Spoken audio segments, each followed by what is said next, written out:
Yeah. 90s were scary, let me tell you. What would 2000s be like? Uh, Like FUBU jeans? Scaringly. yeah, exactly. Hey, by the way, welcome back to the Blood Prison Shakedown. We're going.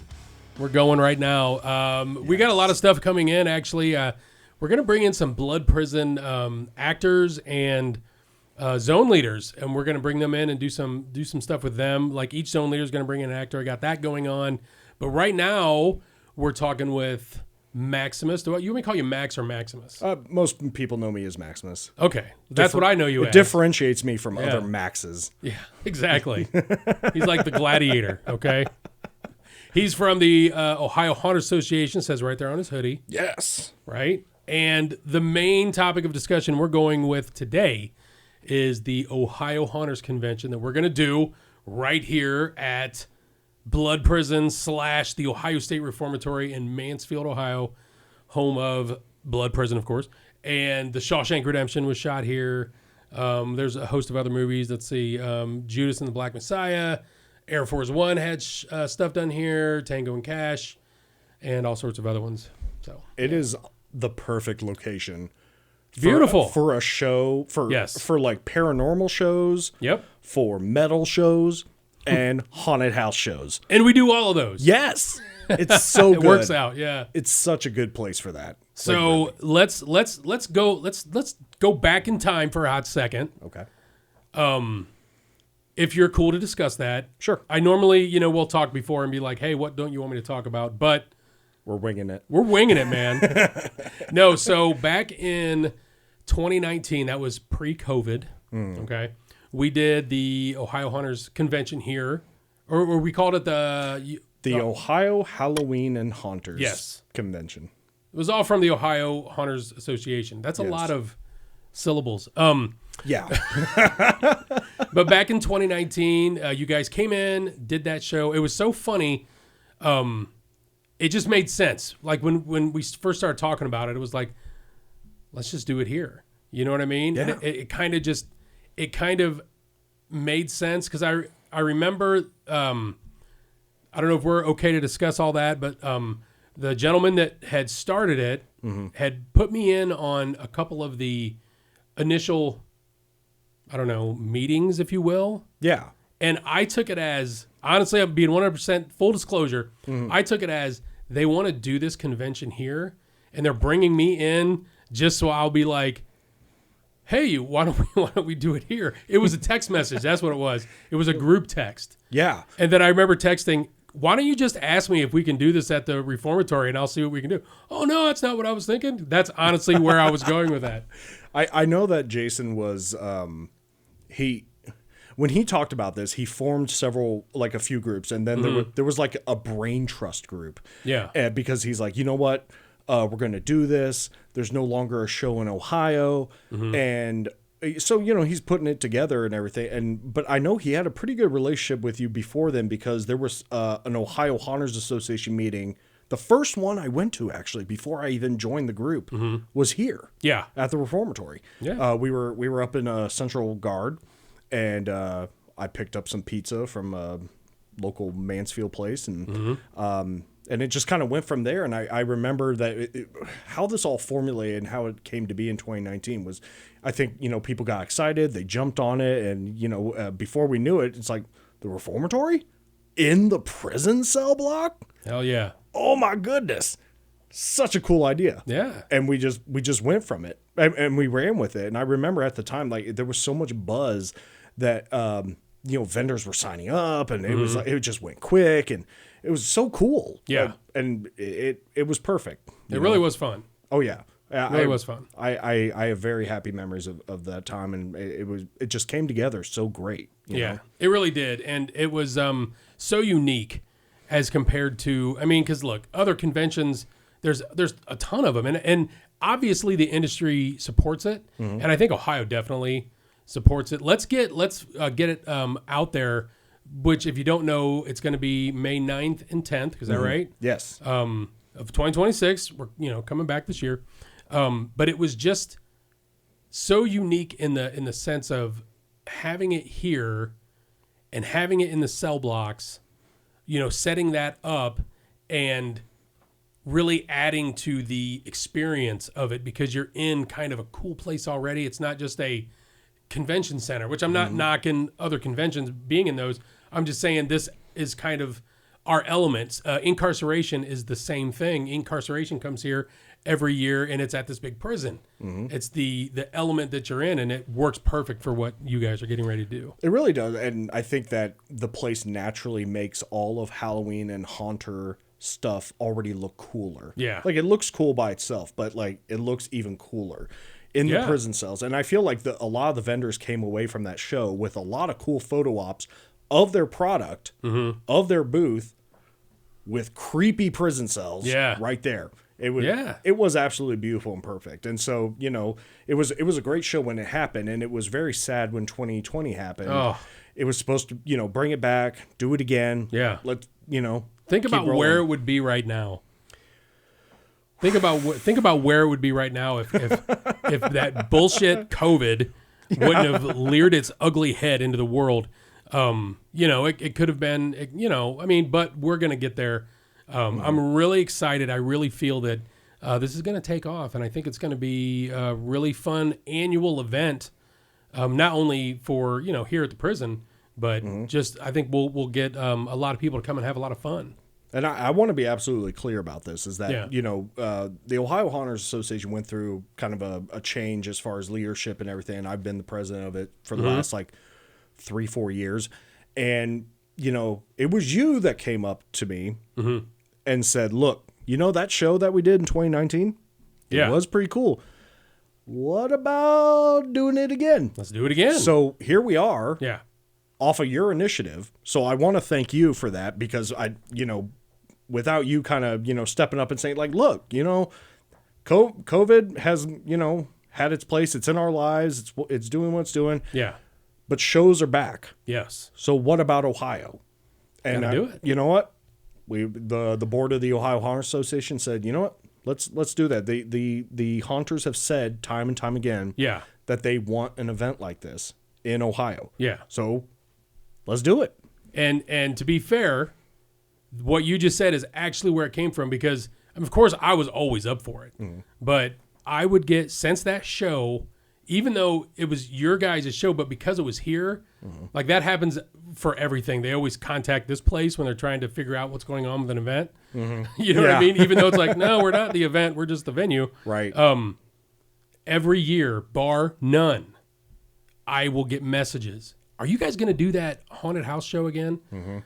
I don't know. I mean, so after, what is it, 5-6 years of that, that's why I reached out going, dude, they're ready. Let's do this. You know what I mean? I'll help out. Of course, we ran Blood Prison the last time. We're going to run it again. Yes. On the Saturday.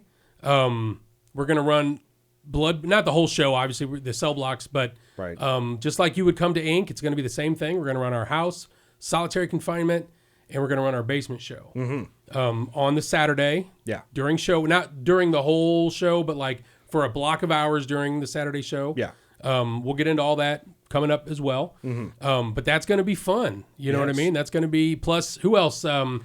The Mohican Haunted Schoolhouse. Mohican Haunted Schoolhouse is going to be opening up Friday night, because I think first year we had some kind of event Friday night, but I thought, why can't it be a haunted house? And they're close by. Yeah. So 20 minutes. Mohican Haunted Schoolhouse, Flo and John, you've had them on this show before. Yep. Great people. They're going to open up Friday night, and we're probably I'm going to talk with them about how it's going to be more of like a little bit of an opening, welcome to the Ohio Haunters Convention, kind of an opening to the show, because the show is going to start that Saturday, but Friday night, let's start off with a haunted house. That's what the show is about. The haunted attraction industry, haunted houses. We'll start at Mohican, and then the next morning we'll be right here in Mansfield, the Reformatory, show hours, classes, seminars, Blood Prison. House. Escape rooms. We're going to open our escape rooms. You were talking about that earlier, the escape rooms. I'm so excited to... We're beta testing a new one right now called Cabin of the Damned. We're going to open those things up for this event as well. Nice. So you'll get haunted houses, escape rooms, seminar. I mean, it's going to be the whole gambit. Yeah. It's going to be great. How many escape rooms are there? There'll be 3 total. Wow. Right now there's 2. We're working on. We're almost done with the third one. There's a Shawshank themed escape room. Yes. Which is really cool. And it's like the easy escape room, if you will.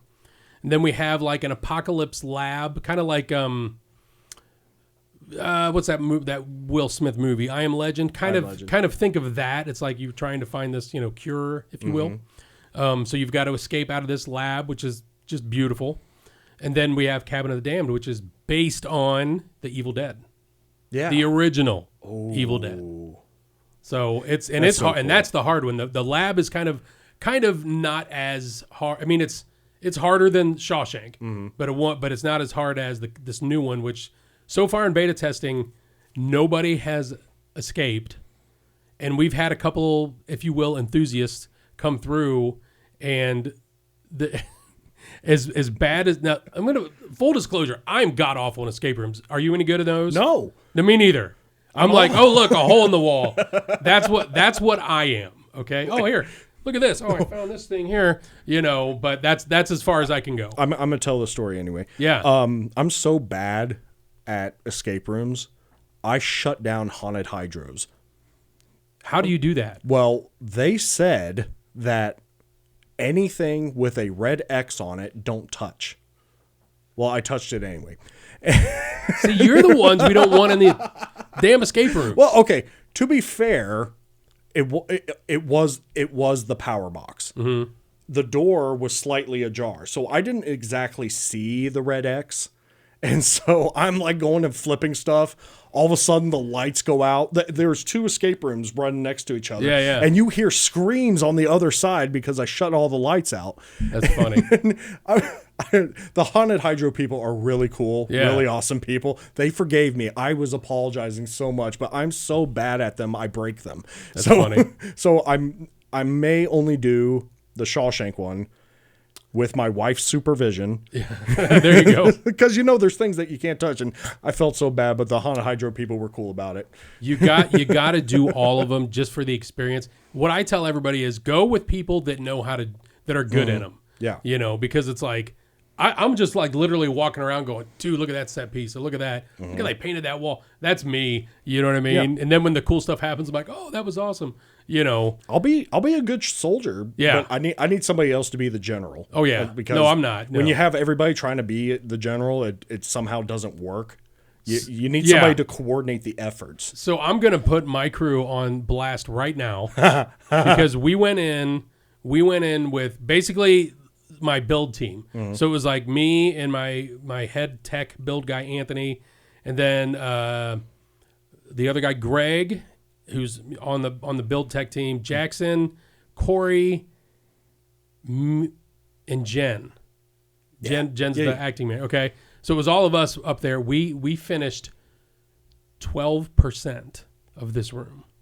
That's all we got. So it's got technically whatever, dude. It's got like the first room you go in, then there's another room, and then there's like kind of another room. So there's almost like 4 rooms. We didn't even get out of the first room. That's like your haunt leadership. Yeah. And you we were like just 12. Oh, it was horrible.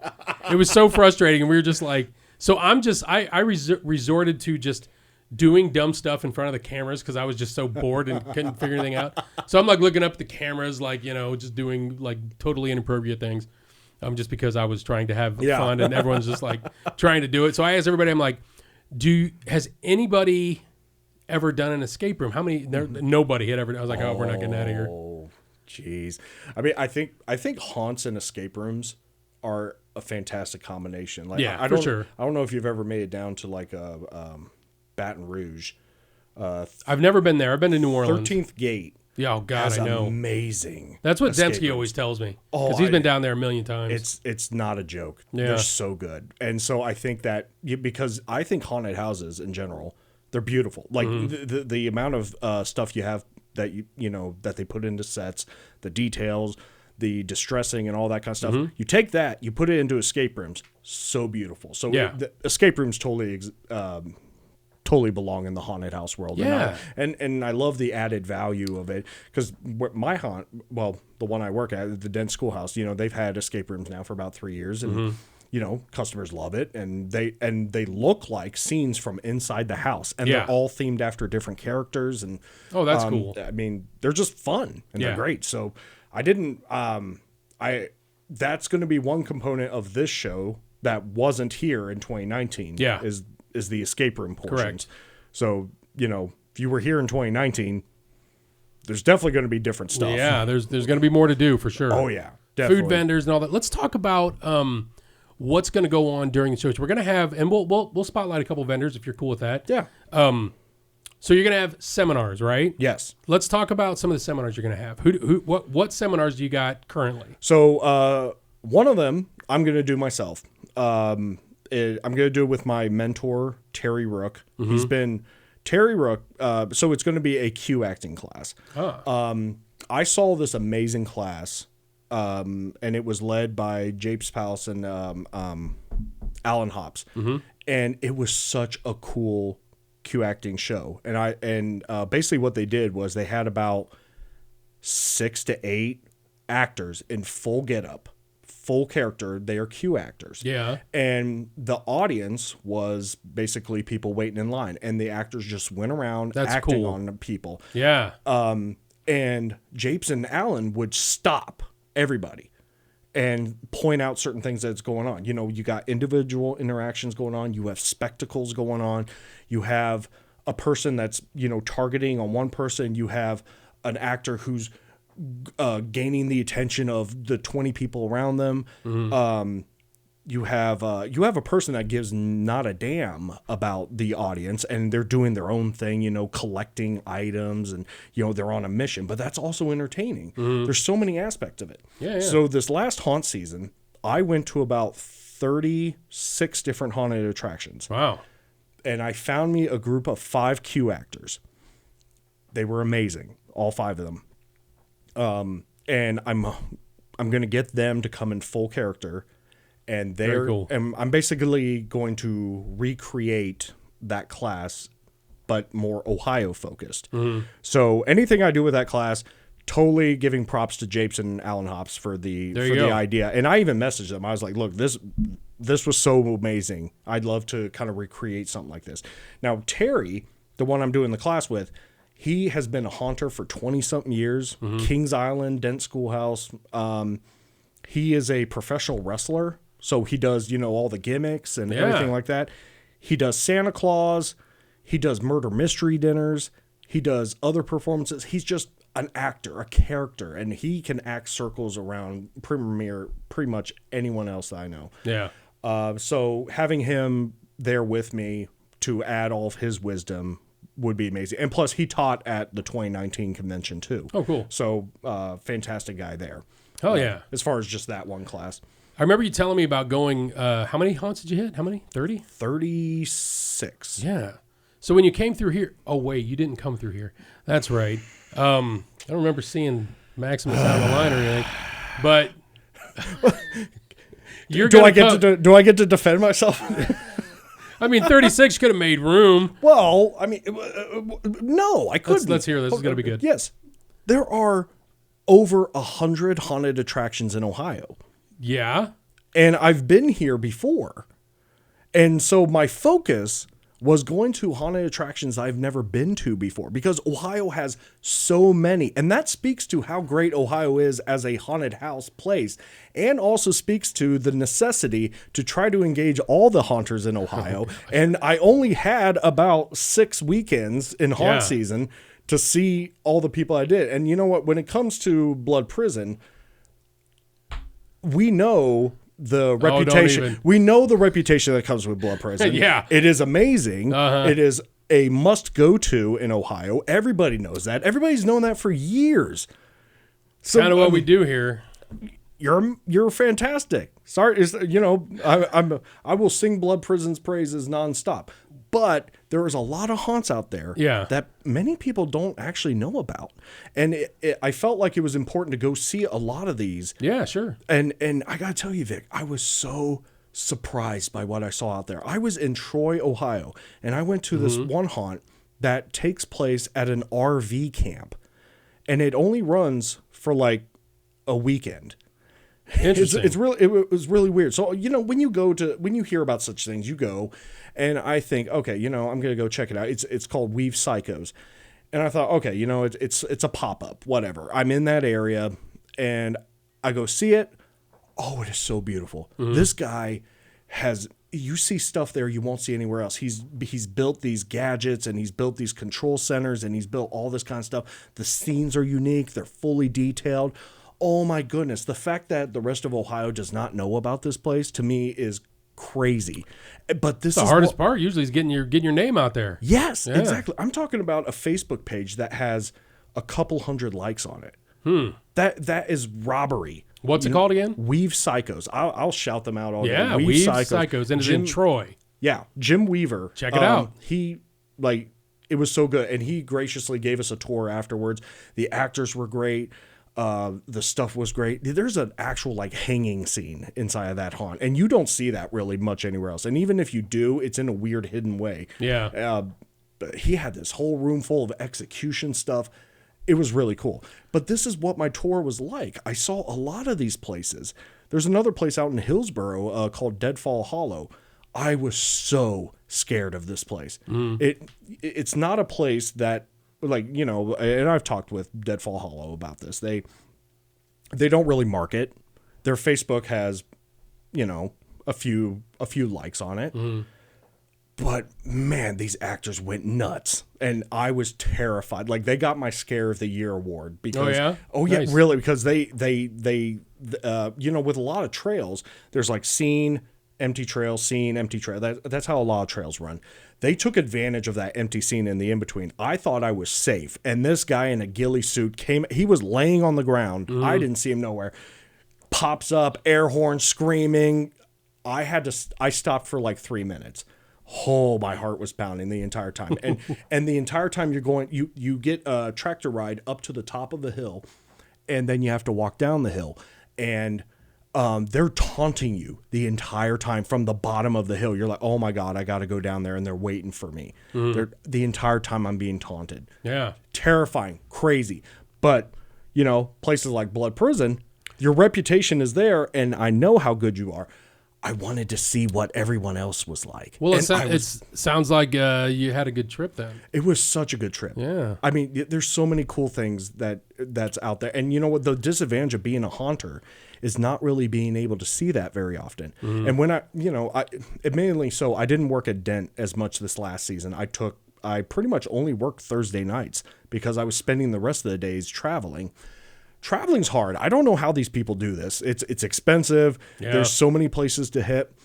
But if I want to be the president of the Ohio Haunters Association, I'm basically saying I want to advocate for haunted houses on this scale. Absolutely. And when people come to me and talk to me about haunted attractions, I want to know what I'm talking about. And the only way I can know what I'm talking about is if I've gone to see them. And I've seen some amazing things this year. I mean, that could be a whole podcast by itself about all the stuff I saw, but one example I'll just bring up is Nightmare Cleveland. The culture of that haunt. These people, they don't identify as Nightmare Cleveland. They identify as the lab. That they're biotech. Part of. The biotech. Yeah. They are biotech. Yeah. They do a cheer. They have this whole pre-show ritual. They're blasting Rammstein through the speakers. They're doing check-ins. They're doing stretches.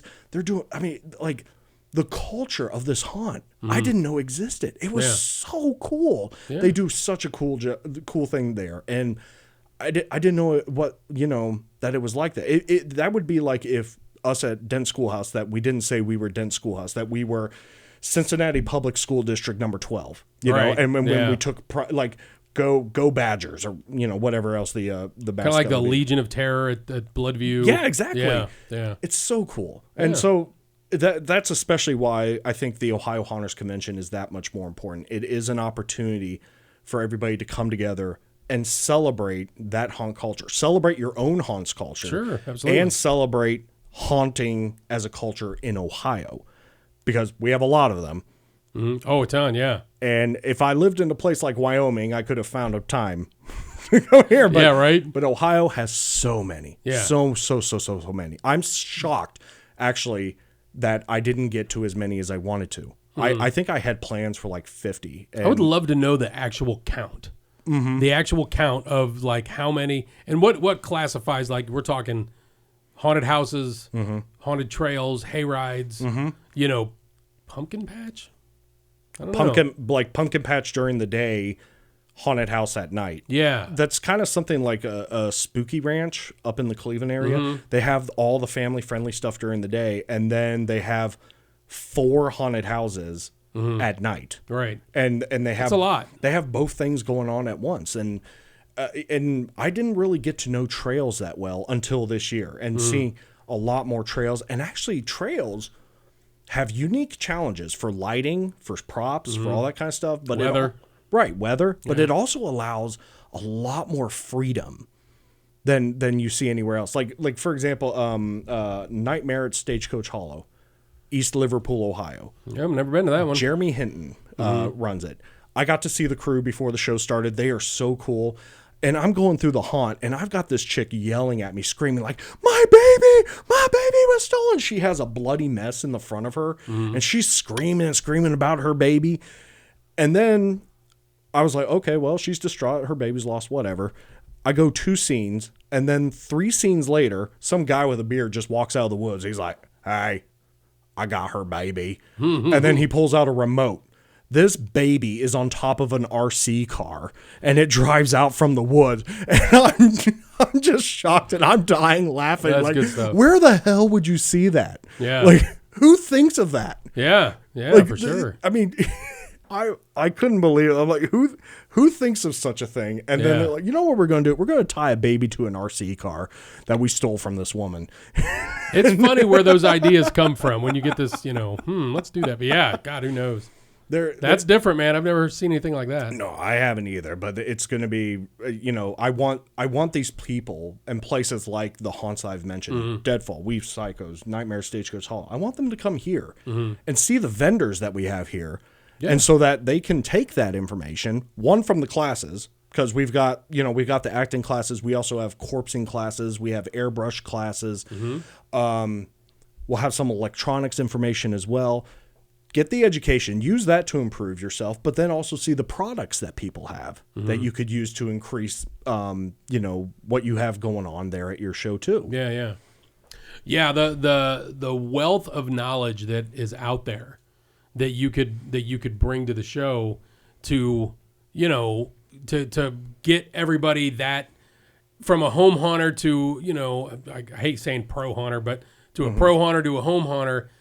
It's really kind of mixing now where you can like really incorporate pro level technology, if you will, or to your home haunt. And a lot of people are doing it. You've heard so many home haunts that have popped up that people are like, dude, I went to this home haunt. I was blown away. I was through this guy's yard. We had all this crazy stuff going on because it's really, it's really that big now. Like Halloween as an industry has grown in the last 10, 15 years to a point where, we're doing Christmas shows. Dent does a Christmas show for Columbus. I mean, it's like, it's a big, wide industry now to where it's spreading all across the year. So I think these conventions that, from yours to Transworld and all the other, Texas does a haunt convention. There's the East Coast. I mean, there's so many, but it really kind of just it can support it. Yeah. Well, I mean, technology is making what you have going on in your mind may help you bring it to life better. Yeah. And if there's a vendor here that can help bring your, bring what you have inside your head to life, whether it could be like, zombie skin or their Froggy's Fog with some of their fog effects and something that adds more beauty to that haunt. And I think a lot of these haunts that I saw, they're all of them were really cool. All of them were imaginative, everything else. But I want them to come and be a part of what we have going on here. Sure. And to, I've met these people just from shaking hands and the like, there's another one out in East Liverpool called Hidden Haunted Attraction. That's a charity haunt, actually. They raise money for scholarships. Nice. They beat the crap out of me. I mean, they're talking about their impact on the community and everything. I was like, oh, that's nice and everything. I go out into the trail. They beat me up. Is it touch hunt? Yes. Yeah. Okay. They touch. I don't know how many chainsaws they had, but like what a person haunts for doesn't necessarily equate to how they haunt. And Hidden Haunted Attraction was one of those examples where I was caught off guard. I was literally taken by my sweater, thrown onto a table. 4 guys came out, chopped me up with their chainsaws, and then they force-fed me bacon. Oh, boy. You sure that was bacon? I really hope. Please. That is interesting. I think the group was called Hellbillies. That part of the haunt, they were...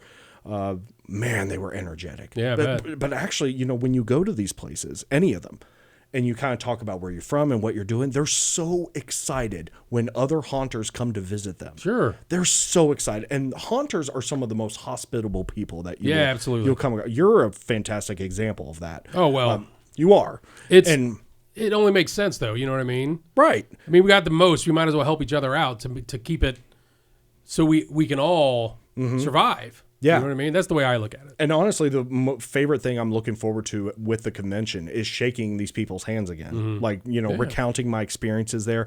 Because I went with like a stack of cards for the convention, postcard. And I said, hey, give these to your crew and tell them, that, we came through. I did a shout out video after every haunt because, I talked about what I saw. I didn't do reviews. I don't believe in that I have an opinion to give people a 1 to 10 score. Like I had a good time everywhere I went. And there would be about 3 actors who stood out to me and I'd give them shout outs at the end of my videos. And it was very well received. And so, I got to see the haunts. I was entertained. I got to spread the word about the convention. And I can't wait for these people to come out. I'll be so excited if, like, for example, Weave Psycho's actor comes out and is like, hey, you came through the haunt and now we're here. Yeah. This is exactly what I wanted. Yeah. And they're going to meet from Troy, Ohio, hopefully meet people from Cleveland, Ohio, and get into the haunted industry and go down the rabbit hole of it like I did. Yeah. That's how I got to this point is, one day I think I just shook hands with a haunter and then boom. Yeah. Let's have a convention. Isn't that how it goes? Well, I mean, even just working in the haunted house.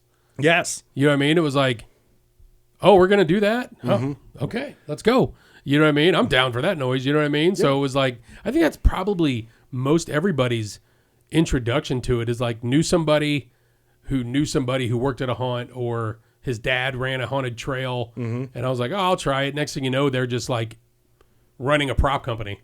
You know what I mean? I think haunting happens so organically, like people getting like, oh, I did this one trail or I did this or somebody brought me into it. Right, exactly happened. I came to haunting just to shout out, jump out of a hole and say boo. Yeah. But I stayed because of the haunt family. Sure. And like that's honestly what's kept me in it. But nothing against Dent, but my haunt family has grown just from one haunt. Yeah. Like I consider everybody... And I'll just keep saying Ohio. It's not exclusive to Ohio. Yeah. There's really, really cool people in Michigan that I really like. Yeah, hell yeah. Oh, my God. The Louisville people, Kentucky, amazing haunters. Great haunters. I don't know about all that, but I'm just kidding. She's from Louisville. We love you, Louisville. I'm just joking. They're so cool. Yeah, yeah. And there's so many haunts, and they get along. And they'll even trade Wednesdays to visit each other. That's so cool. Yeah. Like I love that. It is nice to do that. I mean, it's always cool seeing people walk in, that says like, so and so haunt crew on their shirts, and you're like, oh shit, we got these guys coming in. All right, that'll be cool, and then sometimes I'll even wait at the end and be like, hey man, what'd you think? Yeah, give me your thoughts. What didn't you like? You know what I mean? Because when you're in the scenes all day, you kind of see, oh, this was cool. Yeah. This wasn't. Type of situation. It's always good to get the feedback, not only from your just general customers, from other haunters because they're in it too. Yeah, they're in it with you. Marco from Fear Columbus, he's done that with me a few times, and I'm like, why are you asking me? I don't know how to do 5% of what you do. Oh man, he's with his lighting and sound. Oh man, we went down for their industry night. You were there, yeah, dude. The show outside was just like, oh my god. Oh, it's so pretty in there. Yeah, and it not just pretty, but like The sound, the their the sound lighting. is like, I mean, you're gonna go and it, like even have signs on the doors. The sound is loud. Basically, it's loud as hell in here. Yes, and that's for a reason. Yeah, and it so works with everything that they do. But I think Perfect. the kind of thing like the actor activated scare has spread. I saw a lot more of it than I think. I feel like I first saw it with Fear Columbus, and I feel like it's starting to grow. But that's what haunts like Blood Prison or Fear Columbus, who are industry leaders. You kind of pave the way in a lot with this kind of stuff. Yeah, I think on that one, like Universal was kind of, if I remember right, Universal kind of started those, and then kind of bled down from there. But yeah, we have them here. And, it's really like so many different layers and elements to your attraction, to where, because I still like a dialogue-driven actor. Yeah. But some guys and girls can't do that. So those kind of scares are perfect. Yeah. I mean, they work. Yeah. You know what I mean? For someone, and that kind of builds confidence when they get that first couple scares. No, definitely. And I when we train people, I always tell them, look, you're probably going to screw up your first 3 scares. It's okay. Yeah. You're going to, like, what I first tried to do when I first started working didn't work. I had to adjust. And by the time the end of my first night, I had it. Sure. But you have to have that patience, and you have to do that. And there was something else you were getting at, but I lost it, but it's okay. It's all right. There's a lot of cool stuff that people can do, but I think having the variety of scares, whether it's distraction scares, statue scares, pop scares. Some people don't know how important that is, like especially like a distraction scare. Oh, it's like that's like I have people come and be like, "Well, I'm not really getting the scares." I'm like, "Yeah, but you're setting it up, and that is just as important as the scare. So maybe switch it up and." Take turns, or, what I mean? You kind of give them a little bit of room to kind of do their thing, with, a bunch of different ideas. Yeah. Or, certain rooms are like, this is what you do. Yeah. This is how this room runs, Well, it's like a basketball analogy. Everybody wants to shoot for the points. Nobody wants the assists. Right, exactly. But the assists are important. Very important. Oh, my goodness. What was it? I think it was Nightmare Cleveland. There's this doctor. He was so good. And he had me dialed in on what he was doing. And then they had a guy who was one of their like animatronics or something, came out of nowhere and just got me. Oh my goodness. It was nuts. Like they distracted the yeah, they got me. Well, good. Nightmare Cleveland is a distraction in itself. I mean, it's such a beautiful haunt. The way that is set up is just amazing. Yes. It looks everywhere you go. It's just something really cool. Yeah. And I feel like, and they were a pretty cool example because they also have, they have an actor there who is deaf, but they've made it to where he's able to do a fantastic scare and everything. So after I went through his scene, I was so amazed at what he did. I gave him, one of the ASL applauses. Yeah, yeah. He loved that. That's side point. Haunting is actually one of the most inclusive, parts of the world. And I love to see how some actors who may come with difficulties but find a way to just be absolutely terrifying. Yeah. Well, and I mean, even we've been really good. I mean, you always have your issues. I don't care where you go. But like we tell everybody, it's like, one, leave your politics at that gate out there. And for the most part, we do.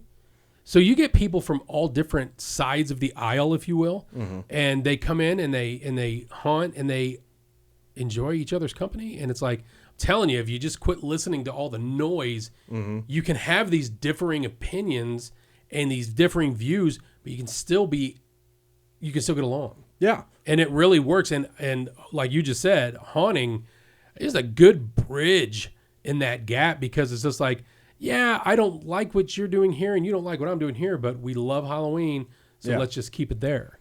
And it really seems to be a good focus. Yeah, if you can focus on creating a great customer experience, if that doesn't even have to be the focus. Your focus could just simply be, how many times are you going to make someone pee or poop themselves in a night? Pee, poop, puke, pass out. Jesus. Why not? Everybody wants to do that, but I don't want that to happen. I don't want to call the cleaning crew, hey, Yeah, clean up aisle 5, bro. Sorry. But imagine the Google review. Yeah. These people literally made me shit my pants. Oh, God. I don't know if you can say that on this podcast. But of course. No, you can. You can say whatever you want. So those are the Google reviews you want. Let's trade a story then. So let's hear. Let me tell you this one. This one happened a couple seasons ago, and I don't know. I don't think it was. I don't think it was out of fear. And I hope this kid doesn't listen to this because I'm not trying to embarrass him. I don't know his name or anything, and nobody really knew who he is. And it was that opening night.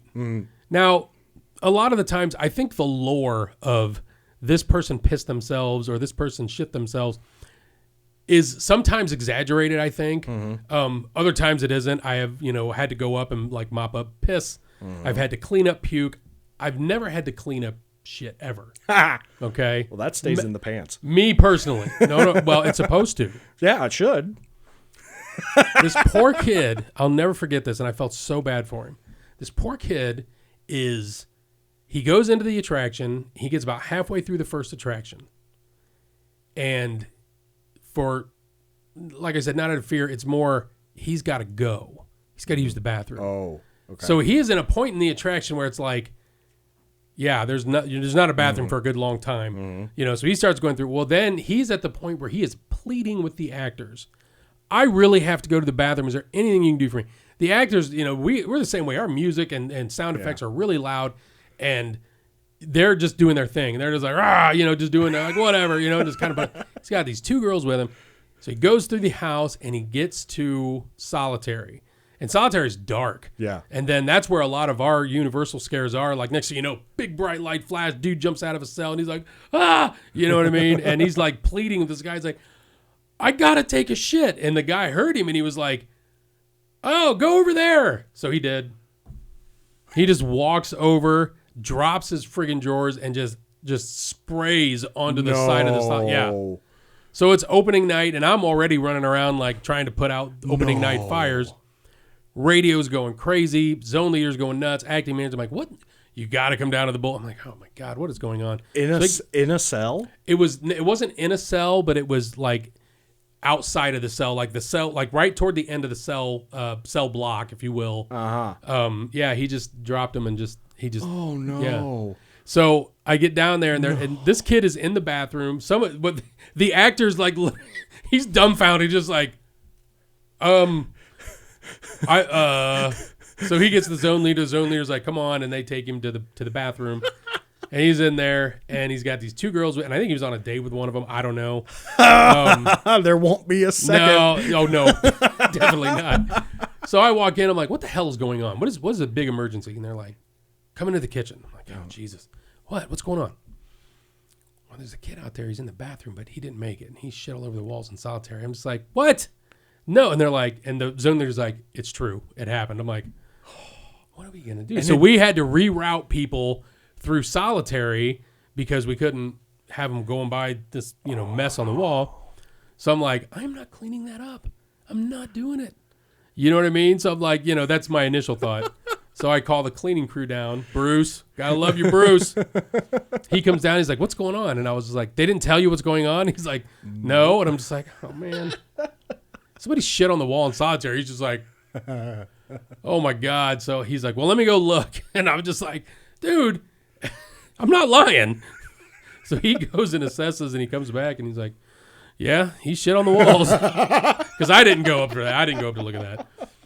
I was like, thanks for the assessment. Yeah. I was like, can you take care of it? He's like, yeah, I'll get it. And I was like, all right. I was like, dude, I'm really sorry. He goes, well, shit happens. He was a really good sport about it and everything. But yeah, like the dude. So then he comes and everybody is, so it's spreading. You know what I mean? So people are coming into the break room going like Tex and those guys are like, I heard somebody shit on the wall. I'm like, would you shut up? He's in the back. These people are with him. Can you just stop? And they're like, oh, sorry. And the dude comes out and we're just like, hey man, you all good? He's like, yeah, I'm all right. Can I just leave? Take him out of here. Don't make me finish. Yeah. Oh, it was so good though. In solitary too. Like, yeah, that doesn't air out as well as the general cell area. No, not really. We were down probably like maybe half an hour, 45 minutes, I think. And then we were able to start letting people take do the full attraction, but it's like, why does this haunt smell like Febreze now? Oh, I didn't.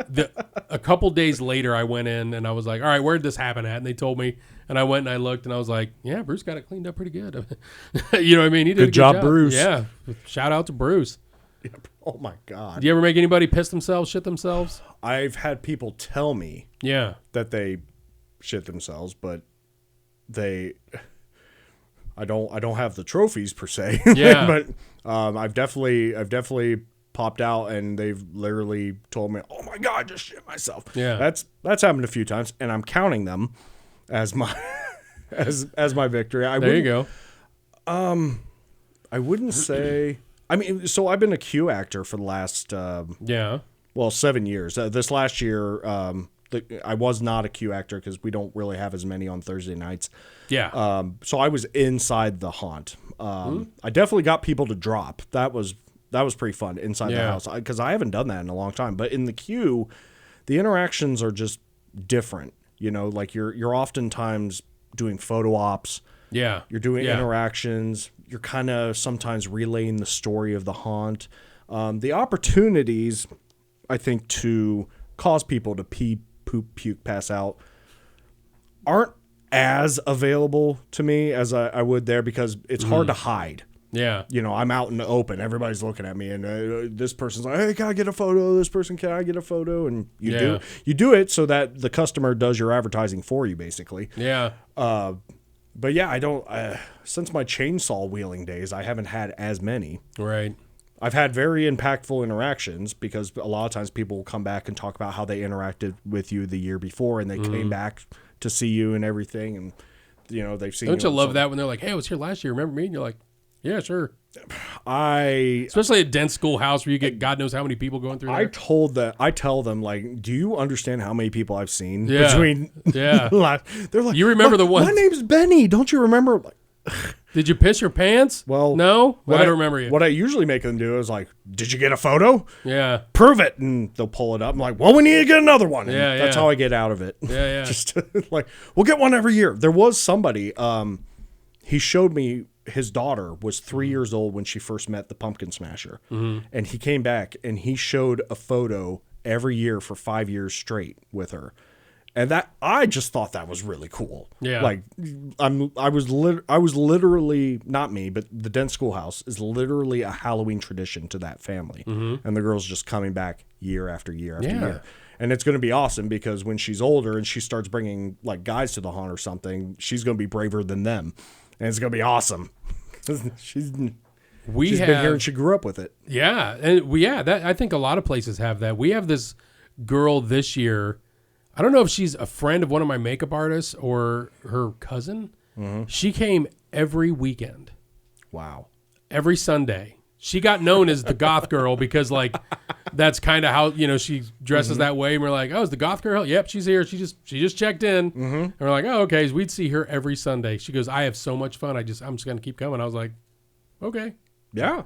Well, you want those people. And I think that haunted attractions across Ohio have uniquely, what am I trying to say? They have uniquely gotten a following from their communities. Yeah. You know, and there was all these weird things I would find out about these haunts in the area and like how they specifically connect with their local community and everything. Sure.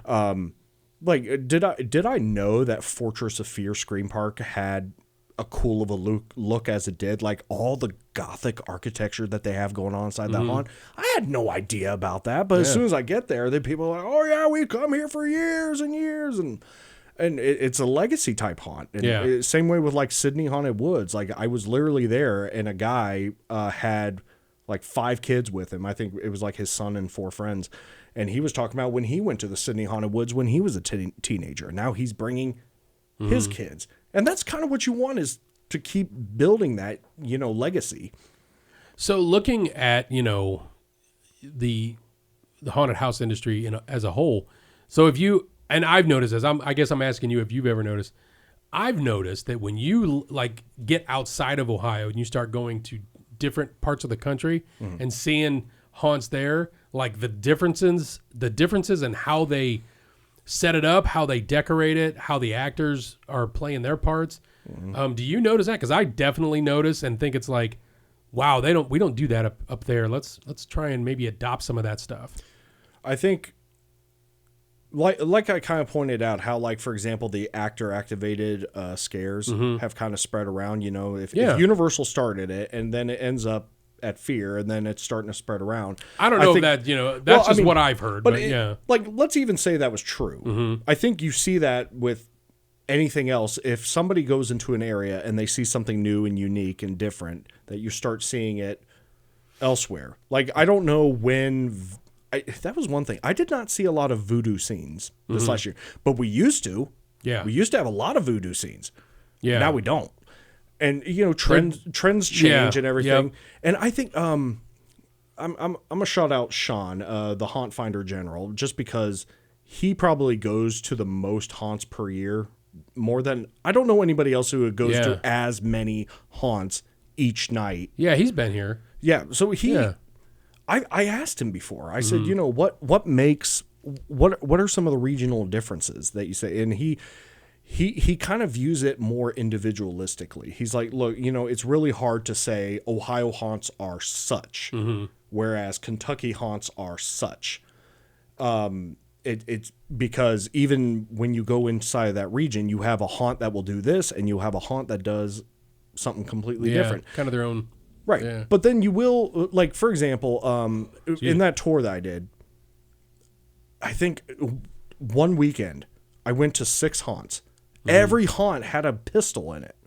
Like, somebody was shooting a pistol. Oh, that's cool. And I don't see that. No, you don't see that much. No, I thought, what in the world's happening? All of a sudden, there's a bunch of guns inside of haunts now. I didn't notice this before. I know, like, the Haunted Hoorah had, like, a military type theme. Yeah, there's haunts like that. You see that. Yeah. But then all of a sudden, I'm getting shot at 6 haunts in a row one weekend.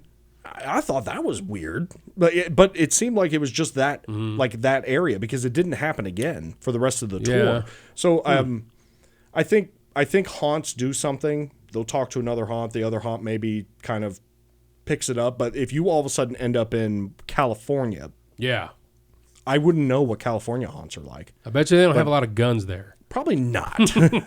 We have, like, a sniper in our one area. Like, we have, like, a sniper tower, if you will, and I have a guy that's got, like, a laser scope that, as you're walking through, he does a thing. But as far as it goes with, you got some as set decorations and stuff like that. Right. But and I think things are starting to go away. I'm seeing less and less laser swamps. I think. Yeah. People have to innovate. They have to innovate. Yeah. They have to try something new. They have to, build upon what's already there. And soon, eventually, the next big thing will happen, and everybody will have that. And and I think just overall theming trends. Like, pumpkins are huge. Everyone think, well, pumpkins are always big. I'm like, not really. But right now they kind of are. These last couple of years, pumpkins have really have come back. Yes. We've got a whole giant display in Central Garden when you come in. It's mostly pumpkins. No, I swear, in Trans World, there was a ton of pumpkins. Yeah. And that's going to fade eventually. Yeah. And then the werewolves are going to come back. Well, or when The Walking Dead was huge, zombies. It was zombies everywhere. And then it brought back a lot more clowns. Clowns, I think, are also kind of went down, and I think they're maybe on a little bit of an uptick right now. Well, because whenever they go, so like Dent was an example. Dent got rid of clowns. And then, because people were like, clowns make no sense at Dent. I hate so then that. Then they got rid of clowns. Yeah. And then people complain, where are the clowns? Yes. Like, when I'm out in queue, sometimes the customers will ask, like, are there clowns in there? Yeah. Oh, she hates clowns. Are there clowns?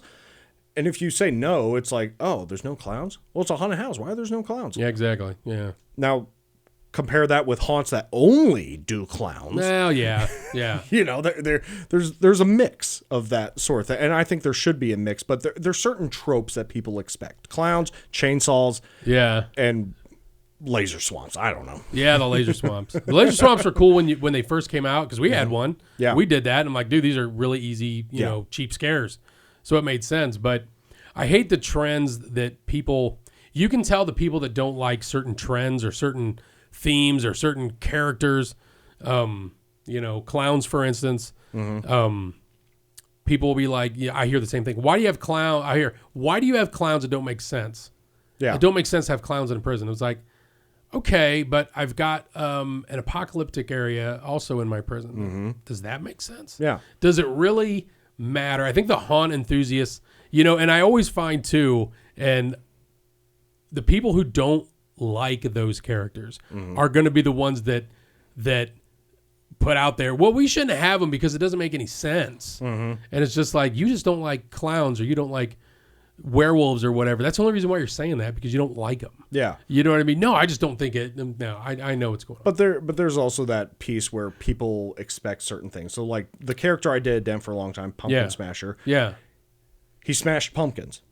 Did I want to continuously have to always smash a pumpkin? No, like, I got tired, Sure. and it's always like, do the thing, like do the roar. Yeah. Yeah. You don't want to be confined to the dance monkey dance thing. Yeah. But there is an expectation that people come with, but sometimes a haunt can lean into it and then just totally surprise you. Yeah. Like, Malice. I don't know if you saw this. Malice Manor played a prank on me.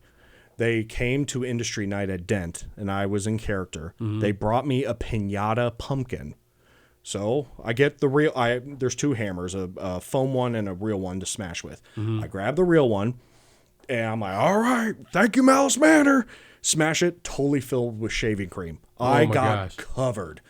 Oh, that's awesome. Those guys got me. But there's some fun that you can have with it and everything. So, as far as you want people to just have a good time. Yeah. And I also hope that people can have a good time come in May. Yeah. May 9th and 10th. And, the important thing this year is we want people to come.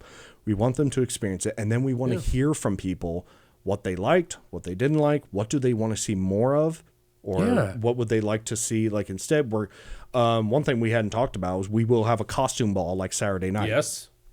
And that'll be here this year. It will be here. Be at the Reformatory. We'll be at the Reformatory. That's going to be cool. Yes. DJ, dancing, food, drinks. It's going to be a good time. And it's all around drinks. We're talking non-alcoholic and alcoholic. Yes. Yeah. So you can do it all here. Do it all here. Have a great time with it.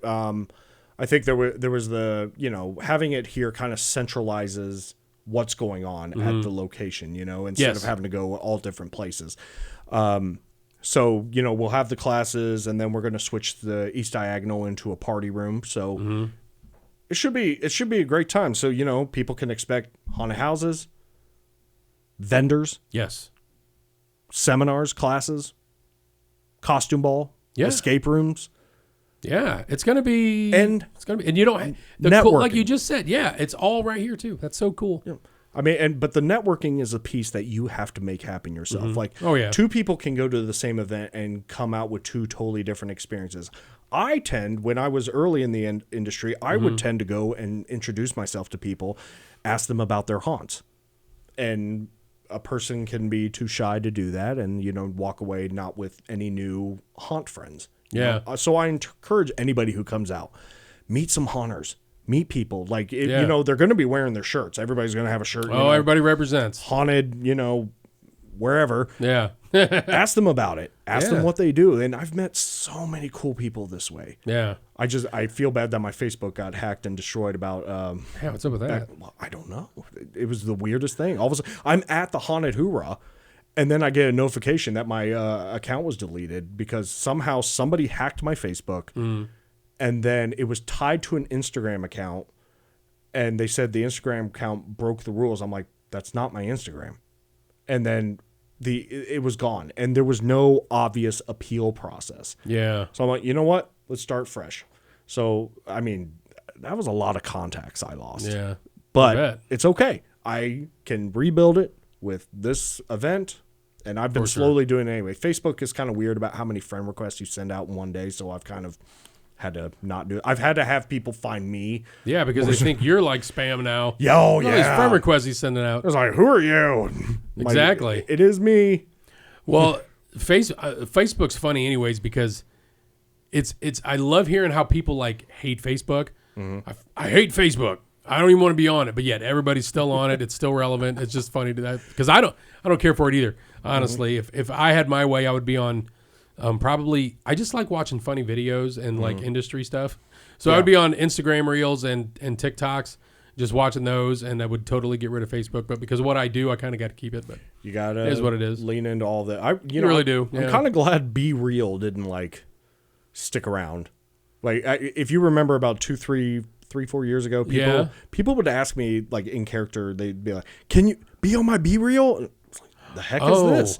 It was a photo you took, and then it like photoed you, and then it photoed the other way, and somehow that created an image of both ways, and somehow it was a thing. Yeah, it didn't take off as far as I can tell. It was like Visco. It kind of came and went. Yeah, so some things stand the test of time, but then as a haunt, operator owner, how do you know where to invest in your time and effort? That seems hard. Like, oh, there's this new thing. Well, okay, is it going to stick around, or is it like a lot of Facebook, times, Snap, or Instagram, or TikTok, or is it? You want to get in early so it's relevant, right? But you don't know if you're wasting your time. Yeah, it's tricky. Exactly. It is for sure, because it's you don't know what is going to be. It's like any trend, just like we talked about the pumpkins. Marketing is the same way. Yeah. Lighting is the same way. Like I remember we started. Like, being at the prison, when we shoot our photos, the prison is old, gray, it's antique looking. So that's kind of how we would shoot our photos to kind of match what we do. Well, now it's real trendy to have like colors in your, like, it's like the bright colors is kind of coming back. So we're shooting that way now. And we're actually lighting the attraction kind of that way too, because it just, this actually looks pretty cool. You know what I mean? So again, that's just kind of, it all goes hand in hand. Yeah. And just trying to figure out, what's going to start the next trend? You know what I mean? Like what is that going to be? And once you find it, you've just got to jump on, because you got to get people here. And some trends that aren't great. Yeah. Like I feel like there was a good bunch of haunts that had like the Chat GPT AI generated image that kind of came out. Here we go. Well, here we go. I don't mean to be controversial about it, but I mean like there's a difference between saying, "Hey, make a poster that says the haunted puddle," versus a graphic design artist that generates an image based on your haunt. Yeah. And I think there was all of a sudden, there were so many haunts that had this like black background, brown sign kind of letter thing going on. Yeah.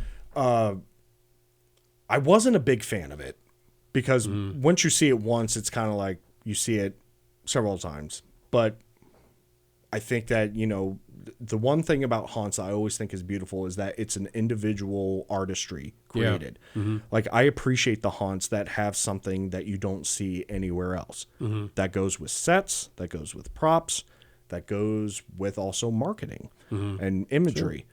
Sure. And, with Blood Prison, you take an image like this, you get the creepy red eyes where those two windows are. Yeah. And, that's just really cool for this building. Sure. Dent Schoolhouse can do something similar with their building, but a lot of haunts had really cool looks to them. And I think that, if you lean into what you have created, there's a lot of cool marketing that could come out there from imagery. But I think haunt photography is difficult with like low lighting and everything.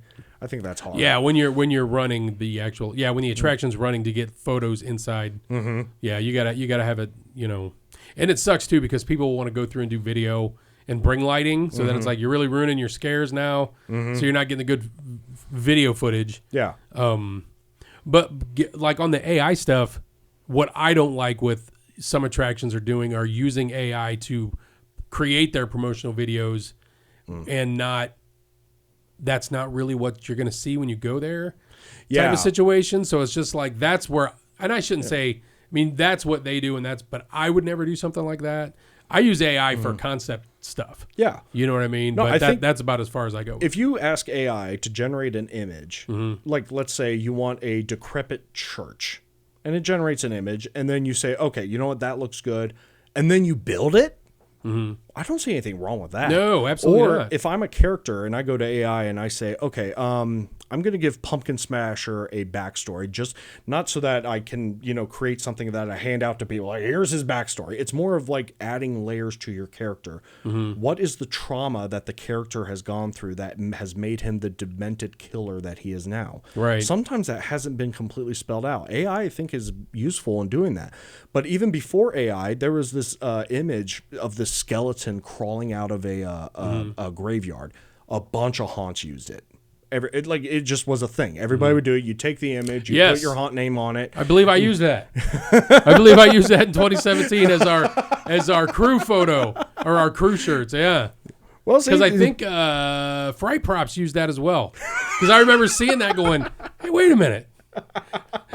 And the guy that did my T-shirts is the one that did that. I was like, what the hell is this? That is so good. That's so funny that you brought that up. Yeah. Well, because everybody, and recently, I saw it again recently. Yeah. I don't remember exactly where, but I saw it and I thought, really? Yeah. It's back? You just change, put your logo or your wording on there. Yes. That's what people did. But the thing with the ChatGPT AI generated logos or not logos, but promos. ChatGPT is making them all look the same. Yeah. So if you're going to do it that way, you need to make it more creative. But, if it's, for example, the haunted castle, for example, and you have this elaborate image of a castle, and then I come up and it's somebody's house. Yeah. Like, that's kind of my point. Yeah. Exactly. It's a little different, but I appreciate the haunts who say, like, this is what we got. A picture of their woods, a picture of their building, a picture of their facade. Well, and I think a lot of using all of that is definitely the way to go. Like, for instance, even like the Shakedown, like we have a pumpkin logo that's got like this microphone that comes up. All right. Yeah. That's AI. I created that in AI. I'm like, I need this. You know what I mean? That I am all for. I think it's fine, and whatever. I mean, this is my opinion. Yeah. You know what I mean? But I mean, as long as you're using it in that sense, but I'm not going to like make an AI character and promote it. And then when you get here to go through the attraction, you don't see that character.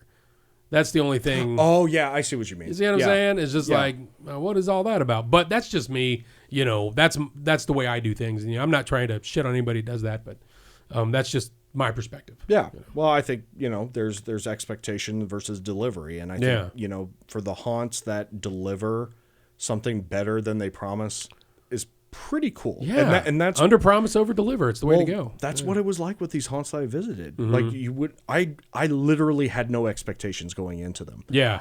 Those are the best ones. And then it's like, boom. You walk up going, oh boy, what do we got here? And then like, what could this be? And then you go in, you're like, holy shit, that was actually pretty awesome. Yeah. Yeah. And then there's haunts that do promise a lot, and they even deliver better. Sure. I experienced that a lot, and it was just really cool all the way across.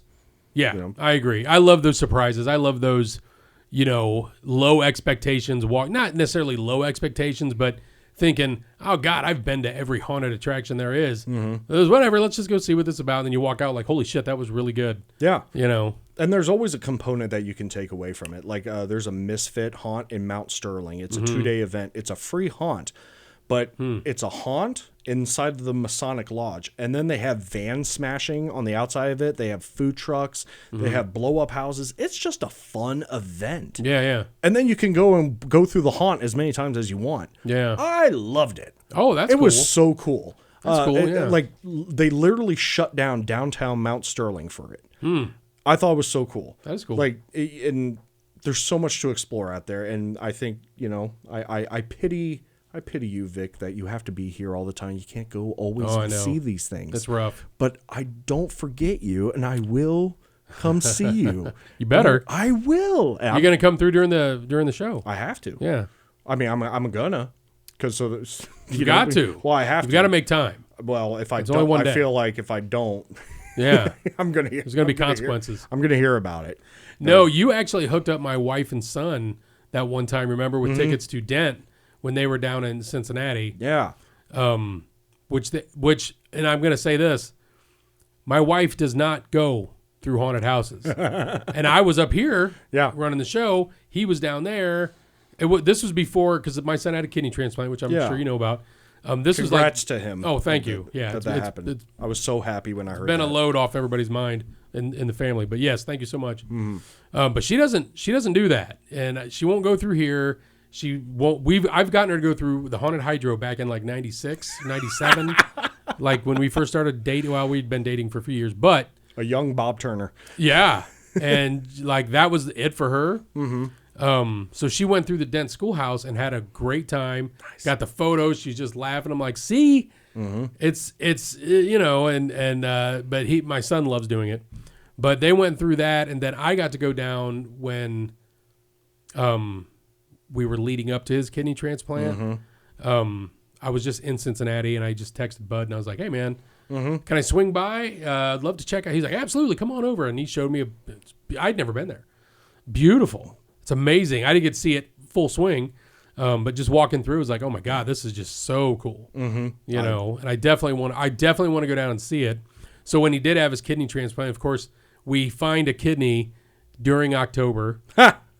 So he had his kidney transplant, and I've never missed a day of the event here. Never. So I had to, this was on a Tuesday, so I was gone for the rest of the week down in Cincinnati because we had a Cincinnati Children's Hospital. Yeah. And my wife was like, well, he was fine. I could have come home that weekend. He was okay, but it was just like, nah, I would rather, I'm not, I didn't, I'm like, I'm staying here and, making sure everything. Your mind wouldn't have been here. Your mind would have been. It was kind of, yeah, exactly. If I was here, my mind wouldn't have been here. Right. But I was in Cincinnati, and now I was like, I'm constantly like, I'm text Jen, hey, is everything good? I text, Anthony, what's going on? Everything all right? I'm sitting there kind of pacing around, waiting for the phone to ring or waiting for that text message. So my wife says, do you want to go to the Dent Schoolhouse? And I was just like, I really do. Yeah. I really want to go. But I could not get myself to do it because I'm like, how am I supposed to go and have a good time? Yeah. Knowing that my event is running, you know what I mean? And I'm just going to be thinking of that the whole time. My son's in the hospital, which he was fine. He was like, he was not fine, but he was definitely on the upswing. He was looking really good. So it was just like that whole, I've never got to go to the Dent Schoolhouse, but I definitely want to make it. It was such a good time just walking through, Bud showing me around. It was really good. Oh, they just make it better every year. Yeah. It's a beautiful place. I didn't do the tours this last year, but that was one of my favorite parts was doing the behind the scenes tours. Yeah. I loved it so much. That is cool. We do that too, yeah. They gave me an hour to do them. I can't show Dent off in an hour. Yeah. Like if I'm actually going scene by scene and showing like some of the neat stuff about it, like it's not possible. So they're like, you need to get in, because it's before the show happens, and they're like, you need to get in scene. I'm like, listen, I'm showing this place off and I'm telling them everything about it because they paid for it and it's a damn cool haunt. Exactly. And I love showing it off. Exactly. It was really cool. Yeah, we do it we call it Beyond the Scare. And they run during the day where it's like just tours of Blood Prison, only in October. Yeah. Lights on tours. Like before the show? Yeah. Yeah. Yeah.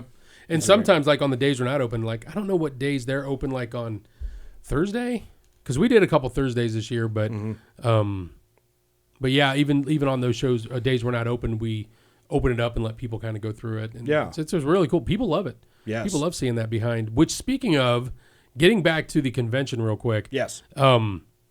And I think that is something that we need to talk about in the future because, like me being open on the Saturday, that'll probably be something that we'll always do, as long as we're doing this. But we got to think haunt tour at some point. You know what I mean? I think down the road, maybe doing, a haunt tour, just like, everybody else does, like a, around a haunt tour for the convention. Oh. Because the schoolhouse, of course, will open. I know they'll do it. You know what I mean?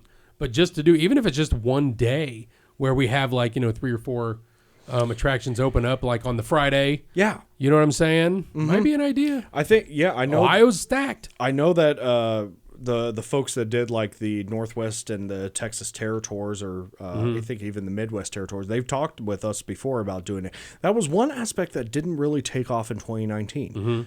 They had some haunts lined up, but it was one of those things that we thought would be a great thing, but it didn't.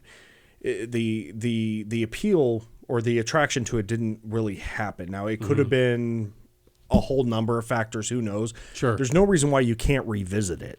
And then what do do you do it like in a self-drive type fashion? Do you arrange a bus? Do you what would be the best way to do it? And I'm all for looking into it. And if that's something that people want, we can make it happen. Yeah. Because I know that there's a bunch of haunts that would do it. Yeah. I think, and that's the cool thing about this is that there are haunts that are willing to contribute to the community as a whole. Like I had a ton of haunts that offered discounts to Ohio Haunter members. If they showed their membership card, they'd get all kinds of different discounts for the haunts. And so, the haunt industry is generous like that. And I'm sure they would love other opportunities to show off their haunts. Yeah, for sure. And I think it would add to the show. I mean, again, we can probably work out those details on how we do it and how we do it successfully, whether it's a drive yourself. Because, I mean, I think a drive yourself might even be the way to start it, just to see how it goes. And because most of the people are going to be, because that's the one I don't want to say downfall, but the thing about doing the convention here and not being a convention center is there's no hotels attached to the building per se. You know what I'm saying? We've got a couple Airbnbs, you know what I mean? But so you got to drive to your hotel. So you're doing that anyway. So a drive to, wherever on the Thursday or Friday leading up might be kind of a cool idea to revisit. We can talk about in the future and, maybe add an element to the Ohio Haunters convention. Well, I know that even around here, Trail of Nightmares is a fantastic place. Oh, the Mohican Haunted Schoolhouse is a fantastic place. The Trail of Nightmares would be great to have them open, but being a trail and being in May, being the kind of the rainy season, it's really kind of hard for them. But that's what happened in 2019. I think they were supposed to open, but when you are subject to the weather, I get it. When it makes it rough. If the place gets muddy, that's happening. But that's the risk that you take in October too, because it can rain in October. But actually, now that I'm thinking about it, this last haunt season's weather was not bad. No, it was good. It was good. I think we had 2 days it rained maybe. And it wasn't even significant, really. It was good. It was a good weather thing. But I mean, there's haunts around here, and there's even Marion, Caledonia have some really neat ones. Yeah, and they're not far. No, and I mean that's the thing with Ohio. Nothing's really far except for the southeast. But even if it's far, even if there's one kind of far away attraction, people would do it. I think. Yeah. So it's definitely something to look into. I think, down the road for sure. Well, if anybody, for 2027 wants to open your doors, hit them up. Let's see what we can do. Why not? Yeah. Let's see what the interest is. I know a lot of the smaller ones would definitely be interested because they want to, like get out there and be seen. Yes. And I think that would be cool. You know what I mean? I think it would be good. I think that's why people were excited about the visits this year from when we went to visit haunts. They were like, they thought, the Ohio Honors Association, they came to see us. Well, hold on now. It's not supposed to be considered a prestigious thing. It's literally just about building the community. And you're a haunter. You're part of this community. Now, some haunts don't want to, get involved with it, and that's perfectly fine. Nobody's saying they have to. But we're still going to put you on our haunt list. Yeah. And we're still going to put you on the website. Sure. We're still going to say you exist, and if people say that they want to go visit haunts in this area, your name's going to come up. Yeah, for sure. You got to. That's just how it's going to be. Yeah. I don't think anybody would not want that to happen. Right. Well, I want this industry to survive. And not that I'm saying it's not going to survive. I think it's strong. I think there's a lot to it. I think that you have to compete with Friday night football. I think you have to compete with festivals. You're not... I'm going to say this again. Sports in general. You're not competing with each other. That's outrageous.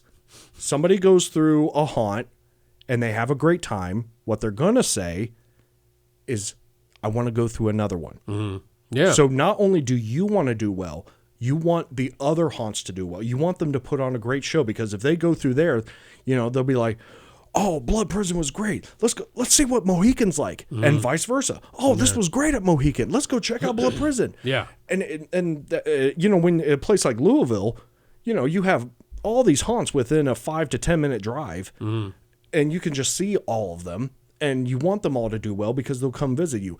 Bashing each other or any of this other kind of stuff, I'm going to say over and over and over again, does not help. It is not helpful. You want the haunts to do well. Encourage each other. You want haunting to do well. So that means you do well, your neighbor does well, have everybody visit, make haunting strong. This pettiness that I've come across every now and then is, it was really weird. Like if I went to an area of the state I'd never been in before and I heard that this one haunt doesn't always play nice with these other haunts, I thought that was weird. Like, why? Like, literally, I'm in Cincinnati. I have no idea why Haunt A and Haunt B don't get along. It's the dumbest thing in the world. Yeah. It's so, I don't know. It's so petty and stupid. Just do well. Yeah. Like, do great. Scare the shit out of people. And people are going to come out because they're going to come and talk about it. And if you do well and the industry does well, everybody does well. I think it comes down to people's just general personality overall. I think a lot of the times, like if a haunt is making waves and like, you know, trashing on another attraction, then maybe that's just their personality. Yeah. You know what I mean? It's like, and I am in total agreement with you. I've never, like, you know, went out and said, you know, this haunt is garbage, don't go there. I would never do that. I wouldn't want no one doing that to me. It's that simple. You know what I mean? It's like, you don't want no one doing that to you.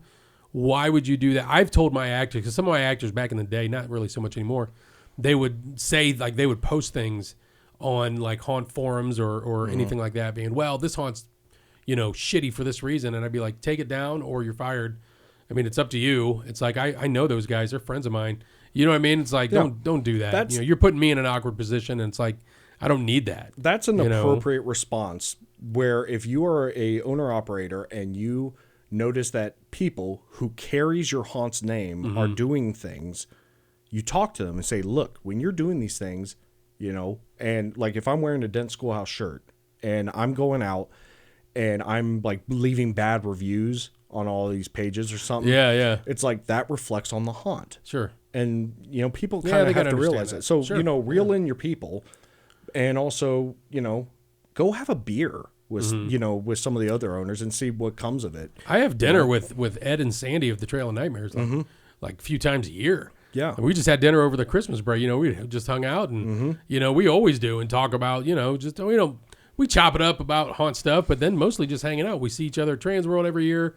You know what I mean? So it's like, you know, there's just those friends, and like, we don't have any, like, when I first came here, I reached out to him saying, you know, hey, I'm the guy running the prison now. I'd love to maybe do some cross promoting with you. If you're down with it, I'm down with it. Yeah. And we do. We, even to this day, like, I got some of his banners in there. Yeah. And there's another haunt over in Shelby, Ohio. It's kind of a corn maze type situation. Yeah. He's like 2 or 3 years in now. J&J? Field of Screams? Yeah. Field of Screams, yeah. And then I put their banners. He's actually a Mansfield police officer. Oh, yeah? Yeah, so he's worked my event. Nice. You know, and I was just like, oh, my God, you're doing that? He's like, yeah. So I, like, grab his banners, and I put them up at the, like, the last thing you see when you're leaving Blood Prison is, like, some of the other area haunts. Like, I put their banners up. It's just stuff that I feel is, like, you know. Yeah.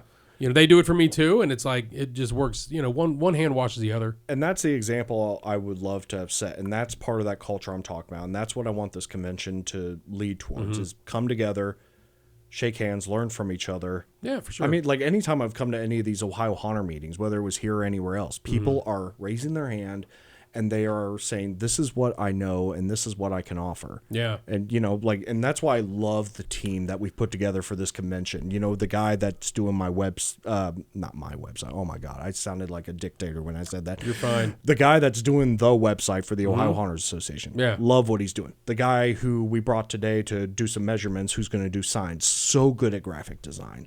Yeah. So good. What was his name? Jeffrey Roberts. Jeffrey Roberts. He told me, he goes, hey, I friend requested you about a year ago. You wouldn't want to accept it. I was just like, sorry, dude.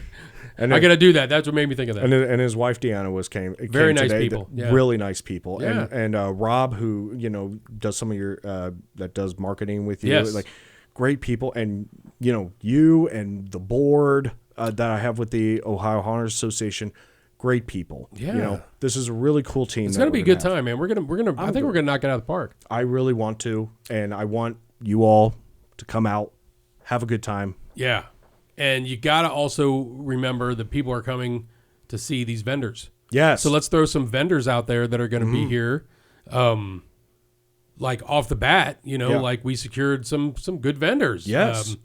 Beastcraft's going to be here. Yes. Closed Casket, Dave Shonk. Yes. Zombie Skin, Joe Glenn. Yep. All Joe is such good people. He's excited. He's ready. Yes, and his product is so cool. Yeah, like when you're like, even if you're a newbie to makeup, you can use Zombie Skin's product to like, you know, it's easy to mold. It's easy to kind of like put on the skin, and then to learn how to paint and everything. Yep, it's so helpful. I love Zombie Skin products. Who else? A couple more? Froggy's Fog. Froggy's Fog is all right. There you go. They're going to be out there, you know, known industry wide for their fog. Absolutely. Von Caron. Oh yeah.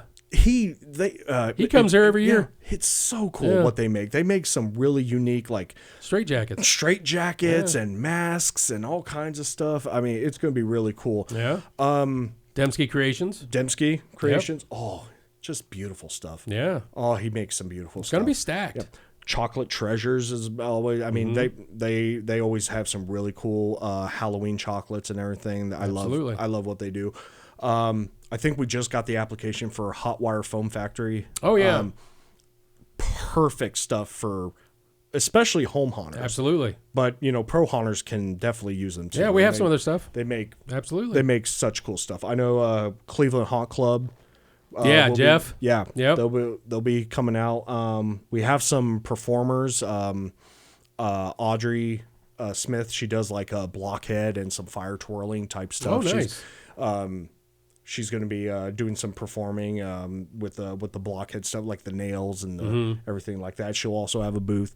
There's more and more coming all the time. We still have some space, so you know, go to ohiohaunters.com and you know find the vendor registration link. ohiohaunters.com. You can go there to become a member of the Ohio Haunters Association, but for the purposes of the convention, you can go through there to find the link to buy tickets for the convention. You can also go there to apply to be a vendor while we still have space. We'll take it down once we're full up. So let's talk about the vendors real quick. Sure. So just so that people get an idea. So if you've ever been here, we got these giant cell blocks, which is where we housed all the prisoners. So these vendors, just like in 2019, if you haven't been here, if you were, you'll know what we're talking about. But we're going to put the vendors in the actual cell blocks, in front of the cells. Yes. And it's going to go basically all around the west cell block first. And if you get enough, we'll creep into the east cell block. Yes. All in front of the cells. Yes. Yeah. And so the vendors, they can use the space in front of the cells, or Von Caron did this the last time. They actually set up a lot of their costuming stuff inside the prison cell. Yeah. And you can actually set up some pretty neat lighting in there, and it looks really cool. So you can see kind of an elemental effect to your products. Yes. Yeah. So I mean, we advertise the space as a 10 by 8 vendor space, but in all reality, you also have the cell block, the actual cell the prison cell behind you that you can use to display your products if you want, or you can use it for storage, whatever you want. Absolutely. I mean, it's and there's air available and electric. Air and electric. Yeah. The air and electric are at no additional cost. You want a table, you get a table. If you want 2 chairs, you can get 2 chairs. It's going to be great, man. We're going to have people on site that help carry your stuff in. Like I'm going to be carrying stuff in. We got a big dude named Andrew. He's just throwing stuff over his head. He's bringing them in. We'll be helping load in. We'll be helping load out. Like you're definitely not. If somebody on your wants own. to help with the event, what do they got to do? There's also a volunteer sign up on the website. So ohiohaunters.com. There's a volunteer link. If you just look under the conventions tab, all of it's there: tickets, education, vendor, volunteer. So just go sign up to be a volunteer. There's no guarantee that you'll be selected because we actually have several applicants already. But we're still assigning roles, and we want to be sure that we're fully staffed. So hopefully you're ready and available to do that. You work a shift, you get free access to the floor. You work 2 shifts, you get access to the floor and a free convention shirt. Wow. So we're trying to have some perks there for our volunteers and people who give their time to make this successful. Absolutely, that's great. That's great. They should get something for volunteering anyways. And it's like, we could even throw our hat in the ring, volunteer. We'll let you go through the attraction, give you really? Free, yeah. Are you making that official? Absolutely. Why not? Put that on your, your volunteer list. You can put that a trip through Blood Prison on Saturday. Through Blood Prison Saturday if you volunteer. There you go. that's so nice of you. Absolutely. Like genuinely, that generous of you. Like I know that. Well, you're going to get a lot of those volunteers or hunters or people that are in the industry or want to see that shit anyway. So it's like, yeah, let's do it. After your shift is over. Yeah, there you go. Make sure and preface that. Yeah. But that's really nice of you, and it's really nice of you to open the show up at all, like a modified show during a show. Yeah, and and thank you to the Blood Prison crew for being willing to show up and scare people in the middle of May. Yes. But it's gonna be cool. I just need people to understand that this is what the love of haunting is. It's not confined to October in any sense. No, not anymore. It expands beyond it, and it's something. Is it controversial to say that it's now more than Halloween? It's more than that. It really is. I mean, it's more than, it's more than Halloween in the terms of actual Halloween because October 31st. Right. You know what I mean? But yeah, it's grown. It is. I truly believe it's more of a haunted house, haunted attraction, haunted something. Yeah. Because it's not just Halloween. It's not. It's Christmas. We do Christmas show. Scary Christmas, scary Valentine, scary Everybody's St. Patrick. thinking of a new reason to open their haunts for what, you know what I mean? Like, why not? St. Valentine's Day and St. Patrick's Day.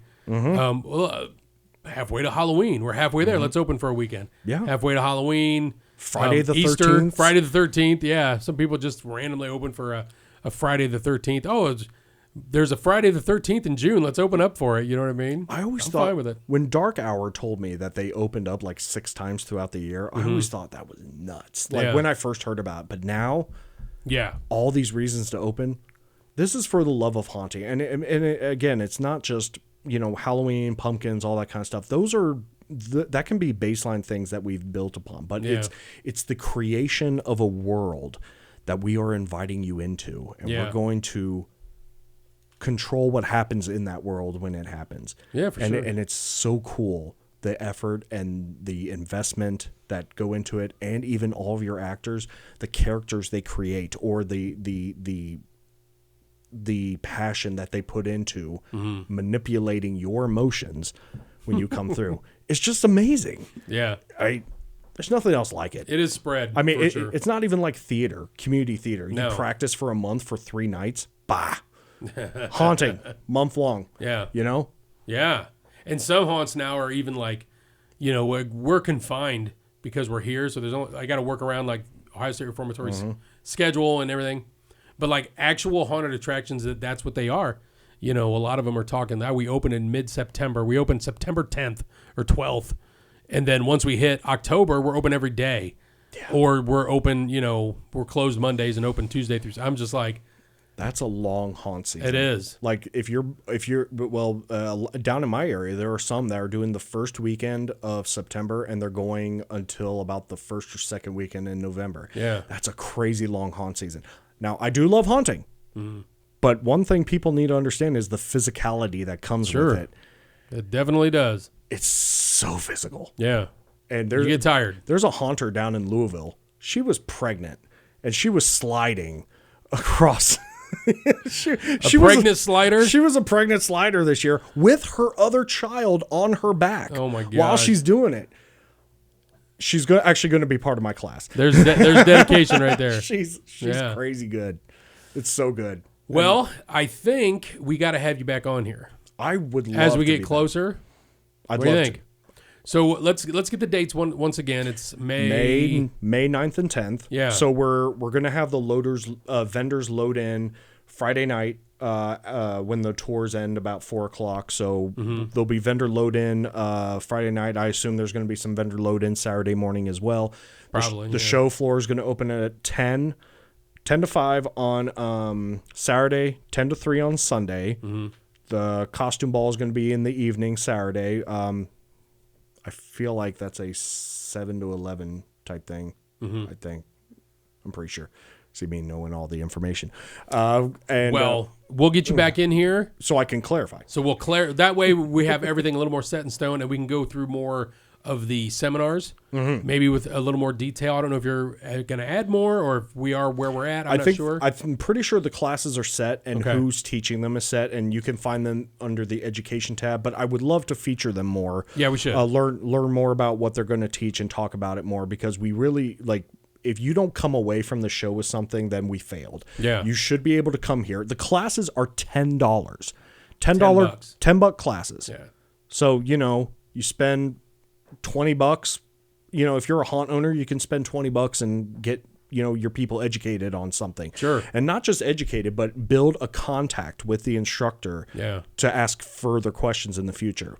That's always the good part about taking the seminars is, like you said earlier, networking and making those connections. Yeah. Whenever I've taught a class afterwards, people have contacted me, and we've done character development. We've done scare tactics. We've done all kinds of stuff. Yeah. It's a continuing relationship that is supposed to build and expand upon to where you get to the point where you're now passing on your knowledge to the next group that come, because there's always new haunters. Yeah. Always. Yeah. It's always turnover. We invite you, new haunters. Doesn't matter if you're thinking about haunting this year. Come to the show. I've been thinking about using the tobacco industry from like the 80s and 90s to recruit new actors. Hook them while they're young, folks. Totally kidding. All right, Max. Hey, Maximus, thank you for coming in. Thank you, Vic. And we'll get together and we will figure out when we're going to have you back. Maybe a couple times. We'll probably be going even during the convention. We'll pop on the Blood Prison Shakedown. Oh, yeah. And we'll talk to you during that. That'd be awesome. You know what I mean? So we'll definitely be seeing a lot more of Max, and then maybe we'll bring somebody else on your board in and sure, get different perspectives and stuff like that. But I think for now that'll do it, and we'll see you the next time. All right. Thank you for having me. Thanks for coming up, man. I appreciate it. Thank you. Good stuff.